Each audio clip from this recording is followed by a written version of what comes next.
नमस्कार। राजकीय महाविद्यालय अंता के यूट्यूब चैनल पर आपका स्वागत है।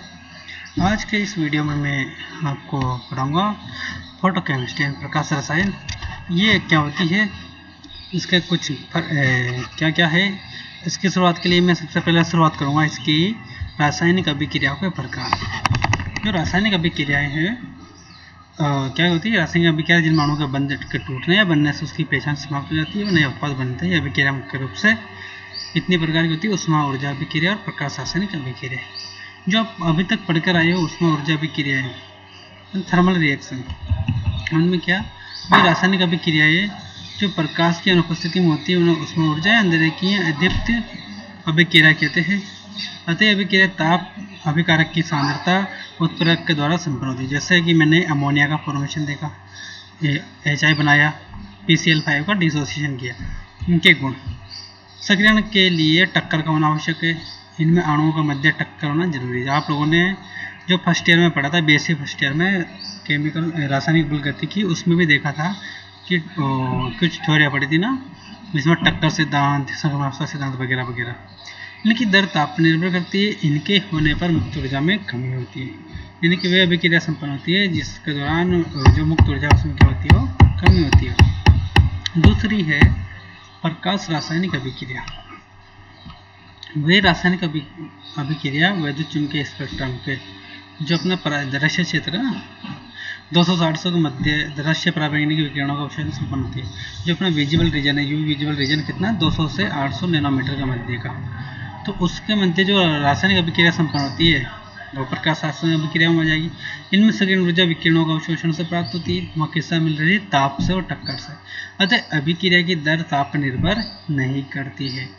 प्रकाश रासायनिक अभिक्रिया में क्रियाकारी मिश्रण में कोई स्पीशीज प्रकाश विकिरण से ऊर्जा ग्रहण कर उच्च इलेक्ट्रॉनिक ऊर्जा स्तर में पहुंच जाते हैं, जबकि उष्मा ऊर्जा से अभिक्रिया में सभी उपस्थित अणुओं की स्थान ऊर्जा में वृद्धि होती है। नोटेड। देखो, प्रकाश रासायनिक अभिक्रिया कुछ उदाहरण है। जैसे मैं अगर HBr विक्टन अभिक्रिया, अगर मैंने हाइड्रोजन ब्रोमाइड को तोड़ा, मैंने फोटोन डाला, ये H2 + Br2 में टूट गया। मैंने बहुलकीकरण करवाया, इथिन लिया, इथिन के N मॉलिक्यूल लिए, ये डाला तो मेरे पास क्या बन गया, पॉलीथीन। इथाइन है, एथिलीन, पॉलीएथिलीन बन गया। और ये देखो C14 लिया, C18 लिया, 2 मॉलिक्यूल क्या बन गया, डायमर बन गया, बहुलकीकरण हो गया। योगात्मक भी होता है, योग हो गया। जैसे कि मैंने ये कोई एल्किन ली और एक्चुअल में क्या है, ये एल्किन है। इस एल्किन में अगर मैं Br2 का योग करूँ तो देखो 2 Br जुड़ गए। और फ्यूमेरिक अम्ल ये मेलिक अम्ल में कन्वर्ट हो गया। ये क्या है, आइसोमेरिज में चेंज हो गया। तो देखिए CO2, ये प्रकाश रासायनिक अभिक्रिया, फोटोसिंथेसिस पढ़ी ना, प्रकाश रासायनिक अभिक्रिया गुण। ये तो एग्जाम्पल थे कुछ, तो देखो इनके गुण है। इनमें सक्रियण के लिए टक्कर नहीं होती। पहली बात, अगर सिंपल रासायनिक अभिक्रिया होती तो टक्कर होती। अणुओं के सक्रियण ऊर्जा स्तर तक पहुंचने के लिए टक्कर जरूरी होती है। इनमें टक्कर नहीं होती है। ये ताप पर निर्भर नहीं करती। इनमें क्रिया की दर प्रकाश के फोटोन के अवशोषण की मात्रा पर निर्भर करती है। यानी जितने ज़्यादा फोटोन अवशोषित होंगे उतने ही ज़्यादा अणु क्या होंगे, सक्रिय होंगे। ये क्रिया है उष्मा ऊर्जा अभिक्रिया और प्रकाश रासायनिक अभिक्रिया में अंतर। ठीक है, देखो थर्मल रिएक्शन में क्या होता है, इनमें ऊर्जा का अवशोषण उत्सर्जन होता है। इनमें दृश्य पराबैंगनी क्षेत्र में प्रकाश विकिरण या फोटोन का अवशोषण होता है। अवशोषण है, ये अंधेरे या दीप्ति में भी हो सकती है, अंधेरे में हो सकती है। अरे इनके लिए तो आप समझ ही गए कि प्रकाश की उपस्थिति कितनी जरूरी है। इनमें अभिक्रिया की दर ताप द्वारा प्रभावित होती है तथा ताप गुणांक अधिक होता है। ये अभिक्रिया के सांद्रता उत्प्रेरक से प्रभावित होती है। याद रखना, ताप के क्या द्वारा क्या हो रही है, प्रभावित हो रही है। इनमें अभिक्रिया की दर ताप से लगभग प्रभावित होती है, लेकिन ये प्रकाश तीव्रता पर निर्भर करती है। इनका ताप गुणांक बहुत ही कम होता है। अंतर याद रखना, ये कंपटीशन में भी आता है। इनमें मुक्त ऊर्जा में परिवर्तन ऋणात्मक होता है, अर्थात मुक्त ऊर्जा में अवश्य में कमी होती है। अतः उष्मा अभिक्रिया स्वतः परिवर्तित है। मुक्त ऊर्जा में परिवर्तन हो गया ना, स्पॉन्टेनियस है। इसमें हमेशा डेल्टा जी क्या रहेगा, नेगेटिव। डेल्टा जी ऋणात्मक नहीं होता, अर्थात मुक्त ऊर्जा में वृद्धि होती है, क्योंकि अणु विकिरणों को अवशोषित कर उत्तेजित अवस्था ग्रहण करता है, जबकि प्रकाश अभिक्रिया स्वतः परिवर्तित नहीं है, नॉन स्पॉन्टेनियस है। या डेल्टा जी पॉजिटिव ही रहेगा, अभिक्रिया भी हो रही फिर भी पॉजिटिव है। Got it. देखिए यह उत्प्रेरक की उपस्थिति में त्वरित किया जा सकता है। ये कुछ प्रकाश संवेदक जैसा फोटोसेंसिटाइजर डाल दिया मैंने कि उपस्थिति प्रारंभ किया जा सकता है, यह उत्प्रेरक तरह कार्य नहीं करता। एक्चुअल में जो प्रकाश संवेदक होते हैं ये क्या होते हैं, ये आप जब हायर स्टडी करोगे केमिस्ट्री में, एमएससी या पीएचडी वगैरह करोगे हायर स्टडी, उस टाइम पे आपको अच्छे से समझ में आएगा कि प्रकाश संवेदक होता क्या, ये वर्क कैसे करता है, ये सब पे कवर करते हैं, कोई स्पेशल कंडीशन है। Got it? इसलिए अभी तक तो यही काफ़ी है कि आप फोटो सेंसिटाइजर याद रखो। Got it? नेक्स्ट अंतर है, ये प्रकृति में सरल होती है, ये प्रकृति में जटिल होती है। Got it? उसमें रासायनिक सक्रियण सामान्यतः चयनित नहीं होते, सिलेक्टिव नहीं होते, जबकि क्वांटम को फॉलो करते हैं, जबकि चयनित होते हैं, अर्थात विशेष प्रकार के विकिरण अवशोषित कर विशेष बंदियां समूह को उत्तेजित करते हैं। क्वांटम की जो कंडीशन है उसको फॉलो करते हैं और ये फॉलो नहीं करती है। इसमें ऊर्जा की आवश्यकता 10⁻⁴ से 10⁵ कैलोरी प्रति मोल के पास में होती है, जबकि इनमें विकिरण ऊर्जा तरंग दैर्घ्य 200 से 800 नैनोमीटर अर्थात 23 से 230 किलो कैलोरी प्रति मोल होती है। गोटेड? कहते 8 अंतर जिनको याद रखना। अब आगे आते प्रकाश का अवशोषण। अगर प्रकाश का अवशोषण हो रहा है तो कितने प्रकार से हो सकता है, जैसे कि अगर मैंने किसी मेटल पे या किसी पदार्थ या कोई रिएक्टेंट लिया, उन पर मैं प्रकाश डाल रहा हूँ, विकिरण डाल रहा हूँ, उनका अवशोषित कैसे होता है। देखो, जब एक वर्णी प्रकाश किरण एक समांगी माध्यम से टकराती है तो उस विकिरण का कुछ भाग माध्यम द्वारा परावर्तित, कुछ भाग परावर्तित हो गया, कुछ भाग अवशोषित, तो शेष भाग क्या हो जाता है, पारगमित, उसमें से निकल जाता है। अर्थात जो आपने लाइट डाली थी IO इंटेंसिटी की जो रेट डाली थी वो कितने भाग में बट गई, कुछ भाग तो रिफ्लेक्ट हो गया, कुछ एब्जॉर्ब हो गया, कुछ ट्रांसमिटेड हो गया। गोटेड? इसको देते हैं मैंने समीकरण 1, I0 बराबर IR plus IA plus IT। यहाँ पर I0 क्या, आपतित विकिरण की तीव्रता जो विकिरण डाल रहे हो, IR क्या, परावर्तित विकिरण, IA क्या है, अवशोषित विकिरण, और IT क्या है, पारगम्य प्रकाश विकिरण की तीव्रता। यह देखा गया कि IR का मान बहुत ही कम, लगभग 4% होता है, इसलिए इसे नगण्य माना जा सकता है। यानी कि जो रिफ्लेक्टेड है बहुत कम है, यहाँ तो अवशोषित होगी या पारगमित होगी, इसलिए मैंने I0 बराबर IA प्लस IT कर दिया। इसको क्या कर दिया मैंने, नेग्लिजिबल कर दिया, नगण्य मान लिया। अब मैं I निकालूंगा, IA अवशोषित निकालूंगा, तो ये इधर आएगी तो किस में चली जाएगी, माइनस में। यानी कि आपतित में से मैं अगर पारगमित माइनस कर दूं तो मुझे क्या मिल जाएगी, अवशोषित। लैम्बर्ट के अनुसार अवशोषण विलयन में उपस्थित स्थिति तथा उस सांद्रता पर निर्भर करता है। इसे निम्न प्रकार जो इस प्रकार है तो समझेंगे अपन किससे, लैम्बर्ट नियम से। देखो, लैम्बर्ट ने 1760 में ये प्रतिपादित किया। इसके अनुसार जब एक वर्णी प्रकाश की समानांतर किरण किसी समांगी पारदर्शी अवशोषण करने वाले माध्यम से गुजरती है तो अवशोषी माध्यम में प्रकाश पथ की लंबाई के साथ प्रकाश की तीव्रता में कमी की दर, यानी कमी की दर आपतित किरण की तीव्रता के समानुपाती होती है।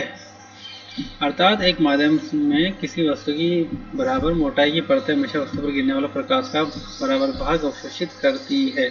ठीक, ये जो अवशोषित तीव्रता है ये किस पर डिपेंड कर रही है, दर। जैसे जैसे तीव्रता है वो माध्यम की दर बढ़े ना, मोटाई लंबाई। ठीक है, मैंने ये हटाया, माइनस यानी कम होती जा रही है अवशोषण, इसलिए नेगेटिव आया, DI/dx directly proportional to I। अब I क्या है, तीव्रता थी, अगर मैंने प्रोपोर्शनल का साइन हटाते तो कोई ना कोई कांस्टेंट आता, वो क्या है, यहाँ I लैम्डा तरंग देने वाली आपतित विकिरण पुंज की तीव्रता है तथा DI तीव्रता होने वाला अनंत सूक्ष्म परिवर्तन है, जबकि प्रकाश के माध्यम से अनंत सूक्ष्म दूरी तय कर लेता है अंदर, यानी DI/dx के एक समानुपाती स्थिरांक जो अवशोषित पदार्थ की प्रकृति पर निर्भर करता है, जिसे अवशोषण गुणांक कहते हैं। कई बाईं ओर ऋणात्मक चिन्ह प्रदर्शित करता है कि जैसे जैसे x का मान बढ़ता है I का मान घटता है। समीकरण 4 को निम्न प्रकार भी व्यक्त कर सकते हैं। समीकरण 4 है, देखो ये I में इधर ले आओ, x इधर चला जाएगा, -di/I is equal to k.dx। Noted? इसको समझने के लिए एक चीज देखते हैं।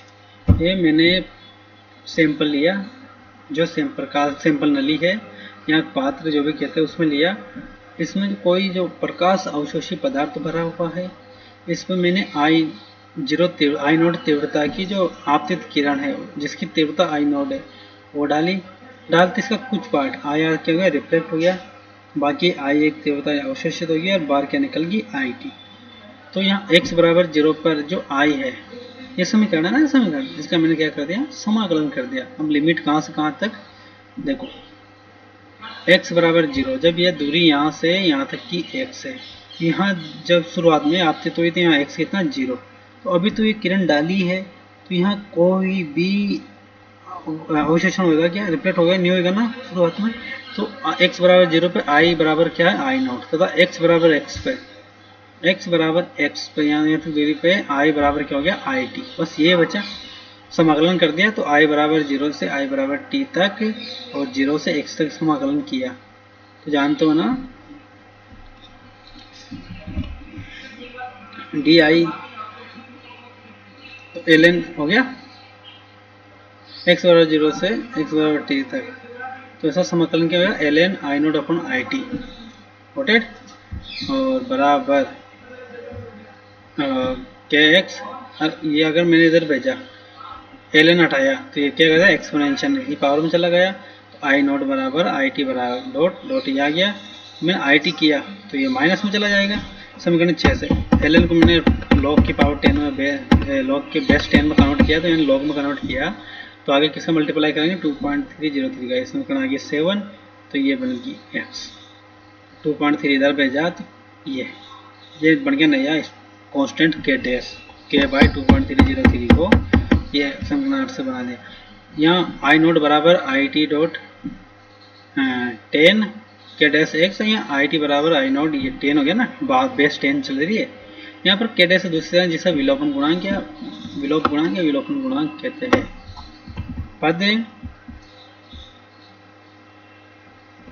पद log I naught upon I T को विलोपन अवशोषण या प्रकाशिक घनत्व द्वारा घनत्व कहते हैं, इसे ए या डी द्वारा अभिव्यक्त करते हैं। यानी कि log I naught upon I T को तो मैं कह सकता हूँ ए के डैश एक्स, तो ए डायरेक्ट प्रोपोर्शनल आ गया एक्स। अतः लैम्बर्ट नियम को इस प्रकार भी परिभाषित कर सकते हैं। देखो लैम्बर्ट नियम को, जब एक वर्णी प्रकाश की समानांतर किरण पुंज किसी अवशोषक पदार्थ में अभिलंब प्रवेश करती है तो अवशोषणांक किरण पुंज द्वारा त्रिज्यीय दूरी के समानुपाती होता है। दूरी पर डिपेंड कर रहा है ना। देखो किसी नमूने द्वारा पारगम्यत विकिरण तीव्रता तथा आपतित विकिरण तीव्रता के अनुपात को पारगम्यता कहते हैं। वही कितना तो पारगमित हुआ और कितना डाला था और कितना निकला, इन दोनों का रेशियो क्या, पारगम्यता। ये फ्रैक्शन में आएगा तो नो मल्टीप्लाई 100 कर दूं तो ये परसेंटेज में आ जाएगा। वही कि कितना तो पूर्णांक था और कितना प्राप्त किया, प्राप्तांक डिवाइडेड बाई पूर्णांक इंटू 100 को परसेंटेज कहते हैं ना। इसी प्रकार यहाँ पर I T divided by I note को क्या कह रहा है अपन, पारगम्यता, कैपिटल टी से शो कर रहे हैं। ये था लैम्बर्ट नियम। अब है बियर का नियम। देखो बियर का नियम क्या है, लैम्बर्ट के अनुसार प्रकाश विसरण परत की मोटाई पर निर्भर करता था, ओनली मोटाई, लेकिन मात्रा में विश्लेषण हम विलयन लेते हैं यदि अवश्य, लेकिन हमेशा अपन क्या लेते हैं, जिस भी सॉल्यूशन का निकाल उसका विलयन लेंगे तो उसकी सांद्रता अलग अलग हो सकती है। तो सांद्रता पर डिपेंड करेगा कि सांद्रता पर, तो उस पथ में आने वाले मॉलिक्यूल डिपेंड करेंगे, कितने ज़्यादा मॉलिक्यूल पड़ रहे हैं, कितने कम मॉलिक्यूल पड़ रहे हैं। यदि अवशोषक माध्यम एक तनु विलयन के रूप में हो तो आपतित व पारगम्य प्रकाश की तीव्रता में ज्यादा क्या संबंध होगा, अर्ध यौगिक की सांद्रता का प्रकाश के अवशोषण पर पड़ने वाला प्रभाव का अध्ययन किसने किया था, ये किया था बियर ने किया। बियर के अनुसार जब कोई समानांतर एक वर्णी प्रकाश की किरणपुंज किसी तनु विलयन में प्रवेश करती है तो अवशोषणांक या विलोपन गुणांक की सांद्रता समानुपाती होती है, यानी कि ए directly proportional to C.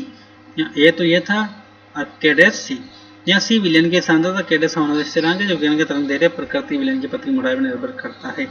Beer नियम भी लैम्बर्ट नियम के अनुसार ही, केवल अंतर इतना है कि लैम्बर्ट नियम में अवशोषण परत की मोटाई पर निर्भर करता है जबकि बियर नियम में है विलोपन विलयन की सांद्रता पर निर्भर करता है। अब मैं दोनों को मिला दूं तो नेक्स्ट नियम क्या बन जाएगा, बियर लैम्बर्ट नियम, यानी कि मोटाई पर भी निर्भर कर रहा है और सांद्रता पर भी निर्भर कर रहा है। तो A directly proportional C dot X, अब प्रोपोर्शनल का साइन हटाऊंगा तो क्या आएगा, एप्सिलॉन्स। तो ए बराबर log I naught upon I T बराबर एप्सिलॉन्स सी डॉट एक्स हो गया।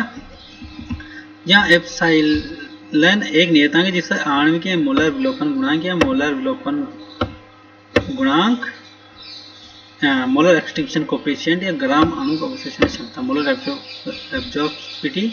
एब्जॉर्प्टिविटी और मोलर एब्जॉर्बेंसी भी कहते हैं। ठीक है।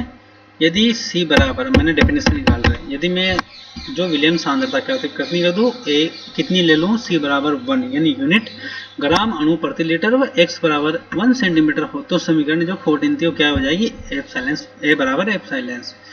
इससे इसकी क्या आएगी डेफिनेशन। ऐसी स्थिति में एप्सिलॉन समान अवशोषण या विलोपन गुणांक के समानुपाती हो गया। अतः मोलर अवशोषकता या मोलर अवशोषण गुणांक एक इकाई ग्राम अणु सांद्रता के विलयन की एक सेमी मोटी परत द्वारा उत्पन्न विलोपन या अवशोषणांक के बराबर होता है। प्रकाश की निश्चित तरंग दैर्ध्य तथा स्थिर ताप पर यह किसी यौगिक के लिए अभिलाक्षणिक गुण है। नोटेड। ये था। अब पारगम्यता अवशोषणांक, पारगम्यता मोलर अवशोषण गुणांक या मोलर विलोपन गुणांक में निम्न संबंध है। देखो ये तो ये था ये आई नॉट, इसको कह सकते अपन आई टी कह सकते हैं कि नहीं, I T upon I not को टी कह रहते हैं, तो ये 1/t हो गया, मैं माइनस लूँगा तो माइनस लॉग टी हो जाएगा, तो टी बराबर माइनस एप्सिलॉन EX। ठीक है। लैम्बर्ट नियम की जो सीमाएं है देखो, तरंग दैर्ध्य, प्रकाश एक तरंग दैर्ध्य का ना होकर कई तरंग दैर्ध्य का हो तो ये नियम का पालन नहीं होता, यानी प्रकाश क्या होना चाहिए, एक वर्णी। विलयन की तन्यता एक साथ अवशोषण अणुओं की प्रकृति में परिवर्तन होना चाहिए,